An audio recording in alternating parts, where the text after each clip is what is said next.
We are committed to fulfill our obligation, but moving forward, we've been talking to Secretary for the best interest of the Filipino.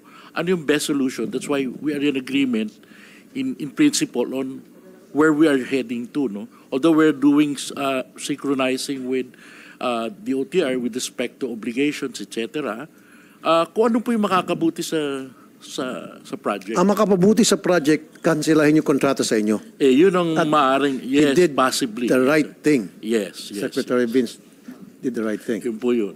The other way, sabi nga nila, anong cause of delay? Of course, yun na nga yung COVID. Of course, siyempre, yung mga obligations namin na hindi naman tatakbo kasi na unfunded, di ba? May mga obligations kami, both sides. Nagkakaroon ng delay. Secretary Vince? Mr. Chairman, no, I think bottom line po, and I think the chairman will agree that the best way forward is really to find the fastest way na matapos natin yung proyekto. Kasi mahigit isang dekada na po ito, Mr. Chairman, no, na since pinagplanuhan, na-implement, na-delay, hindi natuloy, etc. etc. Ang dami na pong pinagdaanan nito. And I think ang utos po talaga ng Pangulo sa amin, sa DOTR, is once and for all, tapusin na natin ito.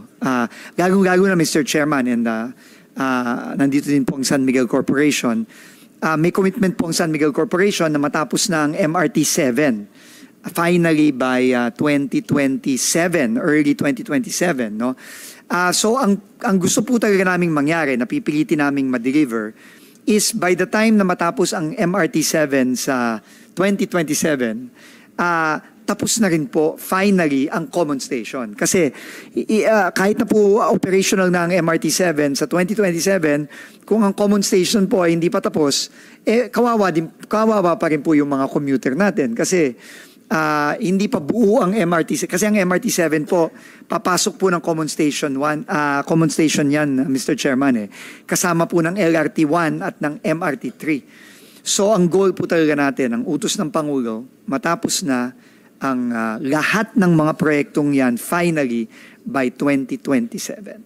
So, and for us to do that, hindi na po tayo pwedeng magturoan pa tatagal tayo ng 6 na buwan o 1 taon na nagtuturoan lang ho tayo Kaya, so before the end of his term ni PBBM, yes, that is the goal. That is the goal with finality. Tapos na ho. At achievable ba yun? Tingin ko po, kaya kailangan po talaga magdesisyon na ngayon. Kasi kung tayo po ay makikipagturoan pa at makikipag-negotiate pa sa BF, baka tumagal po tayo ng 6 na. It's 6 months that we cannot afford, Mr. Chairman.